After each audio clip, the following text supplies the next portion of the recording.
Esayas, thank you for coming on to the show. Could you take a second and introduce yourself and tell us about the work that you do? Hi, John. It's my pleasure. My name is Esayas Wureta, and I lead inclusion, belonging, and community impact at CSAA Insurance Group. And I would say what I do is I am an architect of winning culture that combines doing good with a people-driven organization, all in service of our consumers. Oh, I love it. And I'm sorry for the mispronunciation of your name at the top there, Esayas. Uh, I like the community engagement. Can you tell me a little bit more on what it is that you're actually trying to accomplish with the work? Hmm. So, as I was saying, I lead inclusion, belonging, and community impact. And at CSAA Insurance Group, we combine inclusion and belonging with both the internal and external view. And that is to say, inclusion is important. We already know the business reasons and how a culture of belonging, a culture of inclusion is really important in delivering on the bottom line, particularly when you're servicing such a diverse range of consumers. Across all parts of the United States. And we also know what happens in our organization or outside of our organization is all connected. And so we choose to connect those two things together and really think about our volunteerism engagement, our philanthropic engagement, all in service of being a people driven organization that's really bringing our communities forward. Um, we're in the insurance industry, right? And within insurance, uh, we're servicing our communities. And so when we think about elements around sustainability, when we think about climate resilience, those are all things that are important to us. And so doing good in those communities and making sure that we are really deepening a resilient future is important to us. And so that's how that work is connected for us. Hmm. I love it. I love it. And I'm guessing that the way people feel internally about the company also helps with like how engaged they are to give back to the community and get connected. That's right. And I would even say, there are communities like we all, there's one greater community we all belong to, and there's also subsets of communities, right? Within the greater communities. And I would argue that that connection is really key in ensuring that people feel seen, people feel heard, and people belong. When we think about the community engagement side, it's almost like choose your own adventure in that way. There's so many ways to do good, and there's so many ways to make an impact, and there's so many various or different needs within our communities. And so giving people the opportunity to engage in programming and volunteerism and supporting nonprofits that are most meaningful to them is key. And like I said, it really allows us to make sure that we are in service of all our community members. Mm. So if we change the lens and focus on the internal teams, right, and engagement and satisfaction in the workplace, um, what has changed in recent years? What are the expectations for employers to, what are the expectations placed on employers to create an environment for their employees? Yeah. Um, COVID changed everything. And COVID changed everything in that we, as an organization, and many organizations once COVID started, were working from home. A lot of employees were working from home, and there was a dispersed work environment. At CSAA, we continued to give people options in terms of their where they work. So we're a flexible work environment. And so what that's meant is that the workplace is not one location. It's actually multiple living rooms, offices, all throughout the countries. And, creating culture has always been a challenging thing. And when I say challenging, it's not an easy thing, is what I mean. It really requires intentionality, it requires focus. And we were already doing it across multiple locations. And so it's become more challenging in that there isn't necessarily a central meeting place in the ways that we have been accustomed to in the past. And so there's a challenge in that.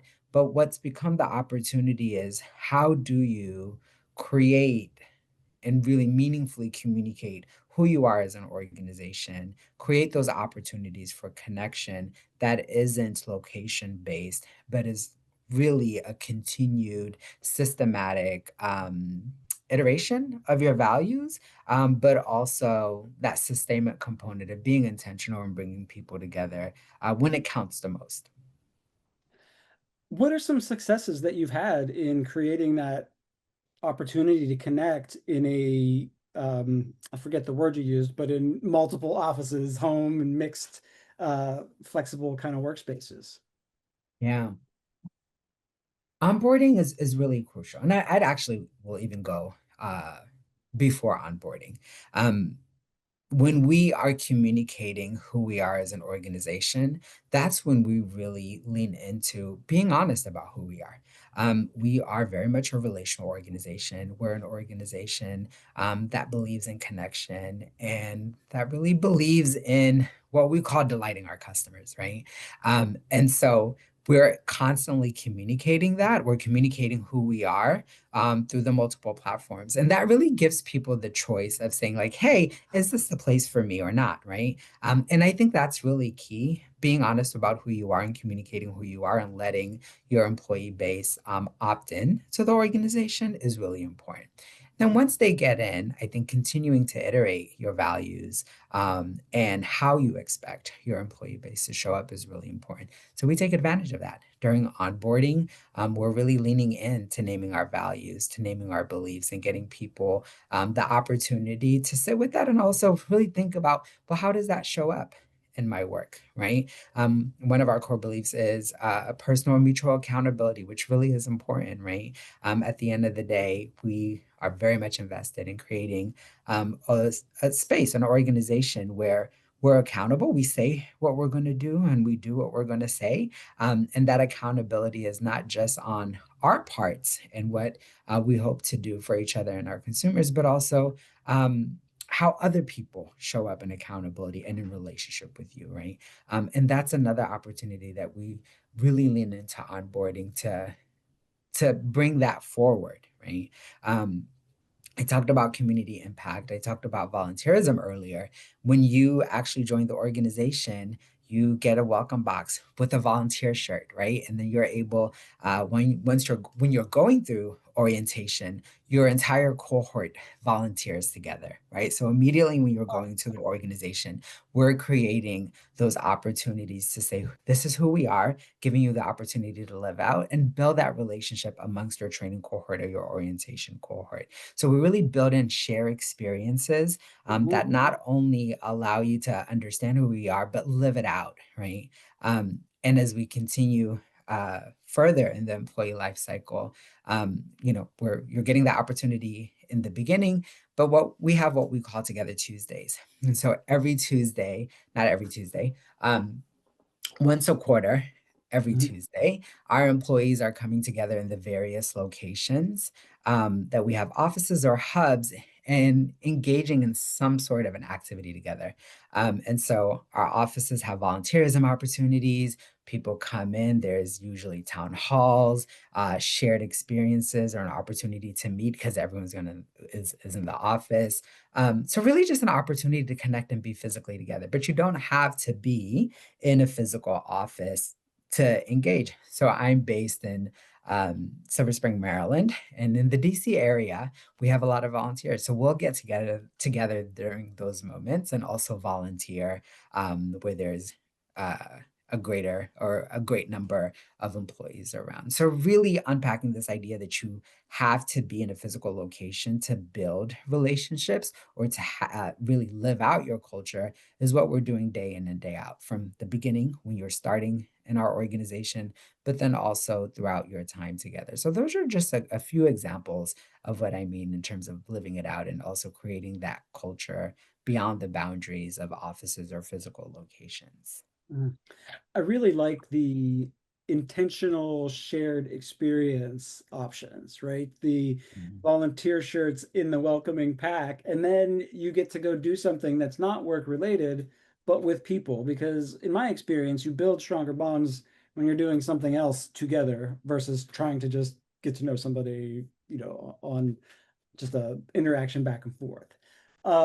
So in onboarding, in these shared experiences, what is ongoing support? So like management, like in the middle layer, right? We're seeing teams sometimes are shrinking. AI is impacting the work that we do. Higher level employees are usually well versed on the mission and its values, and they know how to talk about it, how to pull people into it. But new leaders or leaders that are overworked and under-resourced, what do you do in those situations to still create that space that you can come together, you can live the values, but then also look out for like the well-being of those employees as well? Yeah, yeah. My team and I always stress um, this idea of like trust is local, right? Which, if you're familiar with the Edelman report, there was one year where it was really focused on that idea where trust is local. And it's an important one, right? Your relationship with your direct colleagues, your manager, your supervisor is really often a linchpin of your success, right? And we don't take those things lightly. So, to your point, you can have greater shared experiences, which is really important, but those immediate relationships are key to your success. And facilitating opportunities for that kind of deposits, if you will, goes a long way. And so when I was talking to you about our volunteerism opportunity, we actually offer all our managers on-demand volunteer engagement opportunities that they could do directly with their teams, right? So I lead a team of 5. We actually will go and do volunteerism opportunities together with their direct reports, and we'll really make it as small as you would like and as larger as you would like. Really, again, creating these opportunities where people are coming together and having opportunities for relationship building that are in service of transformation as opposed to the getting together to get the work done, which is also needed very much. So that's one element of how we bring that in terms of really supporting our our managers, if you will, our middle managers, or even just the smaller teams as a whole. In addition to that, we actually have huge initiatives in terms of giving our leaders the discretion to bring their teams together a minimum of once a year, right? Again, those face-to-face components are really important. A lot of managers will often have stand-up meetings around their goals, have weekly meetings with their direct reports, which are also encouraged, but really bringing them together for moments that matter, whether it's strategy planning or just annual connections where people are getting to know each other, where if there's new team members, you're doing reorientation, is a huge part of how we really build our culture. And it's something that we encourage by providing the right resources and also making time and space for it. This is also in addition to just the general things that are a part of the annual life cycle. So think about mid-years, for example. One of the things that my team and a lot of leaders in the organization do is we actually come together, whether virtual or in person, to do a mid-year review, right? Collectively around our goals. These are the kind of engagements and moments that really create moments of mattering and allow people to feel connected to their teams, their supervisors, but are also one of the things that people leaders can lean into to make sure that they're being active architects of their culture, in addition to the greater culture that is CSAA Insurance Group. Active architects of their culture. Can you tell me a little bit more about what that actually means? Yeah. Um, I think we all have an idea of what culture is, right? Culture is our language, is our food, is who we want to be just as much as who we are. It's how we engage each other in moments of conflict and moments of joy. It's all of those things that makes us us, right? Um, and that's just there's culture as a US culture, subcultures within the US, the North, the South, the East, the West, and even subcultures within that, right? And organizations are also places of culture, cultural beings, if you will, if you can, if you would entertain me in thinking that an organization is a being, but it's a living entity in many ways, if you think about it in the context of culture. And so what that means is there's a greater CSAA culture, and that CSAA culture is espoused in our core beliefs. It's it's in how we think about challenges, it's in our strategy, it's in many things. And there's also subcultures within that, right? And as people leaders, you play an important role in creating the larger organizational culture, but the culture that you also directly leads and the culture that you're co-creating with the people that report to you. And that should really be a dynamic space, right? And it is a dynamic space because as a people leader, you have a lot of ways that you're leveraging resources and tools to reinforce culture.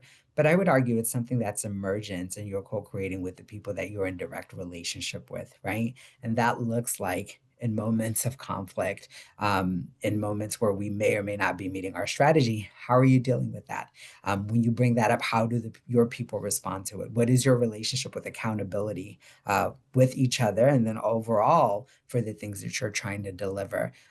Those are the elements that come to mind. And as a people leader, we actually are resourced through hierarchical power and the power that the organization bestows upon us in terms of rewarding and deterring behavior, but also in the ways that we make ourselves available and open to really be an agent in which that culture is being co-created with the people that you lead, as well as the people that you might be standing side by side with. Yeah, and the co-creation aligns with the personal accountability too, right? It's like there is a responsibility for everyone. So if you're getting it right in the diversity aspect and you've got different levels of experience, different backgrounds, different skill levels all working together, I mean, conflict is inevitable. And you brought up conflict. Any tips or guidance on how to stay in line with the values of the culture and have constructive conflict Yeah, that's not disempowering? that's right. That's right. It's I love that question, and I love that this question is being followed up by or it's coming up after you've just discussed this idea of accountability, right? For me and for us as a whole, within CSAA, I told you that one of the core beliefs is personal mutual accountability. And I also told you in the ways that we really try to build opportunities for moments that matter because we are an organization that values relationships, right? And what that means and what we know to be true is that accountability happens in the context of relationships, right? Transformative justice work will really lean into that. And there's a lot of work that's been done that really speaks to that. And because we believe that accountability happens in the context of transformation, we really lean into creating opportunities for connection, opportunities for relationship building. And so we think about how do we create opportunities for deposits amongst our colleagues, amongst the people that we lead, and the people that lead us. So in moments of inevitable conflict, that we are seeing each other in our wholeness. We aren't minimizing someone to be that issue or that problem or whatever we're dealing with, we're seeing them in their wholeness, and we're actually seeing them as active agents of the change that we're looking for. And creating a space where that accountability isn't really rooted in shame and saying, you didn't do this, you didn't meet your goal, but really leaning into curiosity and trying to understand what happened, what context are we functioning in that you didn't meet these whatever the conflict is, right? I'm going, my mind is going to not meeting something that you said you would As meet, you but would, it could be multiple things. It could be feedback on your leadership. It could be whatever it is that right. someone is able to say, this is what's happening. This is the impact. You're able to receive it, right? And we're not necessarily bartering from a place of shame, but really leaning into curiosity to get a better understanding of what might be happening. Yeah, and just as humans, we all have blind spots. We all have, our experiences that could give us a depth of knowledge in one area and a complete lack of knowledge in another. Um, I've seen leaders really be challenged when they get feedback that is in conflict with how they view themselves and the intent of what they were doing, right? And to sum that up, I guess the impact of what they did or, the blind spot that they had doesn't align with how they view themselves as a good person, well-intentioned. Have you had any experiences with leaders taking in that feedback and changing behavior as a result? Yeah. Um, hmm. There isn't one example that's coming to me per se, but the example that was coming to me was this idea of like blind spots, right? Sure. Um, I used to lean into the language around blind spots, like you are as well. Dr. Banaji's work and a lot of other work around Hmm. unconscious bias really leans into that, to the idea of blind spots, right? And through multiple conversations with people who are in the disability space more intimately than I am, have brought up this idea of like, hey, Esayas, blind spot is often like an ableist language, right? And instead of saying a blind spot, you should consider saying unconscious bias. You should be, offered me a few language. That's another example, like my own personal example, in which, language is evolving, and the impact of your language is going to be different according to who you're talking to, their experiences. And now I could have taken that opportunity to like get into a space of like shame as a practitioner, right? Of someone who is expected to know these language or this word, and really, I don't know, how we often can get defensive in that space. Anyone can, but leaning into it and really getting into this idea of what Brene talks about in terms of I'm not here to get it. I'm not here to be right. I'm here to get it right, right? Which is the idea of not leaning into being right, but being in the journey, right? Being in that space, is one example that I can talk about from my own personal experience. And when I think about the greater organization, is what are those skill sets that really foster that kind of leaning in, that kind of behavior, that kind of not perfection, not this expert knowing, which you're an expertise in your own space, right? But once you become a people leader, you're not there because of your functional expertise. You're there because of your leadership skills, right? And oftentimes, things that make us successful in the space of inclusion is also what just is good leadership, period, right? And so we created what we call our inclusion behaviors, which are 8 behaviors that really lean into leading, from and into a space of transformation that really gets to this idea of I'm not here to be right, I'm here to get it right, right? And to get it right, you have to try multiple things. And those elements have really helped us, in meeting everyone in our organization, right? And given them a set of tools that could really help them navigate what it means to lead, successfully, no matter where you're at, whether you're a people leader or not. We all have those moments. Yeah. There externally in the greater culture, right? There's this idea that when people make a mistake, right, based on the role or the power that they have, a lot of folks think, oh, you should know better. Mhm. And then they write them off as having either done it intentionally or they cancel them, so to speak.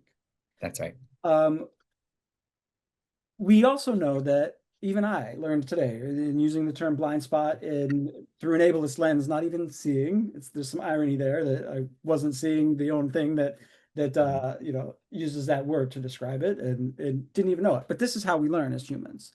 That's right. Um, but it doesn't feel safe for a lot of people to, you know, make these mistakes out in the open in front of everybody. And sometimes leaders might pull back because they don't want to cause harm in a way that they didn't know might. Mhm.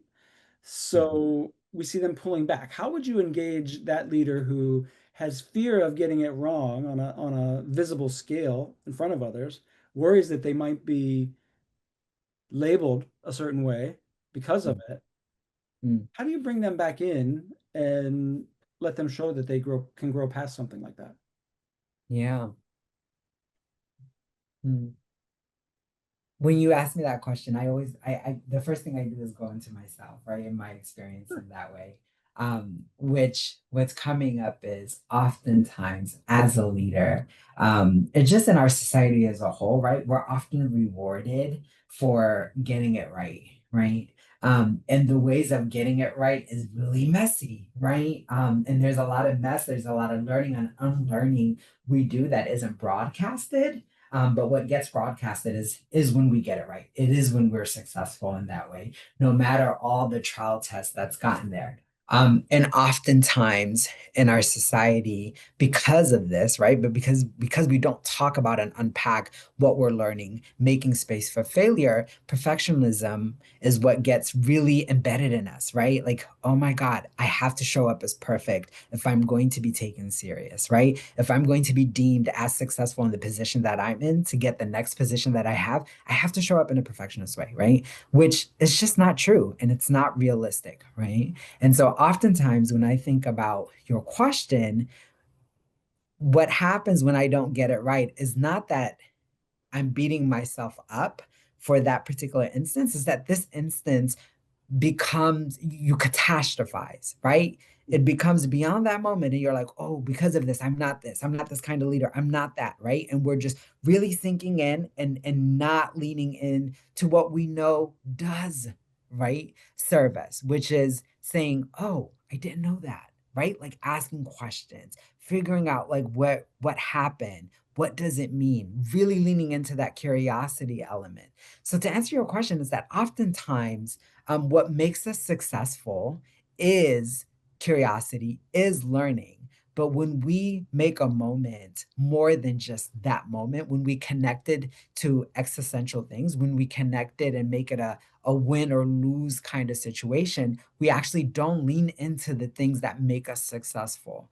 Um, and so when I would how I would engage this person is I would really think about, hey, you are not this moment alone, right? The person that you made mistakes in front of are actually people that you probably have a lot of relationships. You have a relationship with actually, and have had lots of moments of deposits. You getting something wrong isn't going to be the end all be all, right? It's actually going to be an opportunity in which you show your humanity, and that actually makes you a better leader, a more relatable leader. And how you come out of that situation, how you take responsibility and accountability, how you take ownership is what they're paying attention to. And if you can do that with humility and grace, then actually you're giving yourself that, and what you're doing is you're teaching and you're leading in a way that other people are going to lean into, and in that you're transforming the culture, right? And that's what I mean by we're architects of our own culture as people leaders and just as individuals, because the moments of our success are telling a story, but the moments in which we're getting it right and how we navigate those spaces is also really telling a story of what is acceptable, what isn't, right? What is valued and what is not valued in our organizations. Right. And as humans, we love a redemption story. So when we try to encourage leaders to be vulnerable and show the work, right? So you get to a point, people really connect with that because no one ever gets it right all of the time. It's part of how we learn. Um, I have really enjoyed your insights and the conversation. I think that your leadership is really, really impacting the culture that your company definitely aspires to have. This is tough work, and it's made of all kind of individuals on all different starting points and exposure to different things, and creating those intentional spaces to meet and connect on the things that make us all, that we have all in common is I think a great way to allow people to enter into um, this inclusive culture on their own way. So we need to wrap it up here pretty soon. You mentioned 8 inclusive skills. If you could kind of give me your top 3 skills, and they don't have to be from that pool, but for upcoming leaders that are really trying to lead from their heart, but to also get it right and keep the business in mind. What are the most important skills for an emerging leader to have? Yeah. One of our inclusion behaviors is give and expect grace, right? And I think that's a big one. Oftentimes, we may not give ourselves grace, right? And the grace to fail, the grace not to know it all, and the grace to be wrong. And really leaning into that behavior, and which we talked about when you're making mistakes, tell yourself it's okay. You're allowed to make mistakes, right? And lean into how do you work through that mistakes in a way that is exemplary, in a way that is aligned with your values is key. And what does that look like? To give that to yourself, but to also give it to other people and be expectant of it. I find that to be a really important key, because if you're giving and expecting grace, you're making space for someone to be wrong. You're not making that person that one thing, right? You're not minimizing them to one issue, one problem, one identity, one anything, but you're seeing them in their complexity. And it becomes of, hey, things are going to happen, but how are we going to work through it? Like, it's okay. That is one of my favorite inclusion behaviors, and one that I think is really important. And the other one is have cultural humility, right? We're all cultural beings, right? John, you come from a subset. You're a person who's influenced, who is a cultured being, like a person of culture, and there's multiple intersections in your culture, right? We talked about you being from Pittsburgh, you growing up in Ohio, right? And these are very different kind of cultures and also very connected. And there's a lot of things that make you you that I don't know, right? And over time, if we actually build and sustain our relationship, you'll share more with me and I'll share more with you. And so, what does it look like to go into a space with that sense of humility, with that sense of like, hey, I don't know. I know myself. There's a lot of layers that come with me. And sometimes we might be discovering parts of ourselves as we move along. So, what does it look like to have cultural humility? Not to go into feeling like you know something or you know someone or you know a space, but saying, hey, there's a lot of things I don't know and I'm willing to learn and I'm willing to lean in and ask and move in there. And the third one that's connected to this is having curiosity, right? Mm, And that's another of our that's behaviors, what which was is coming really up for me, important. curiosity. That's Yeah. right. Have the humility and the curiosity to know, to learn, to engage, right? And that curiosity is really, for me, been an important part of building relationships, right? It starts with curiosity. It starts to say, hey, I don't know what I don't know. And being curious enough to ask questions have been really a great foundation for building meaningful relationships that are not only transformative, but as a people leader, that gives me the deposit for challenges and really to hold each other accountable, and accountable from a place of love and care as opposed to a place of shame and punishment. Mm. Esayas, thank you so much for taking time to talk with me today. This has been a great conversation. My Thank you. pleasure, John.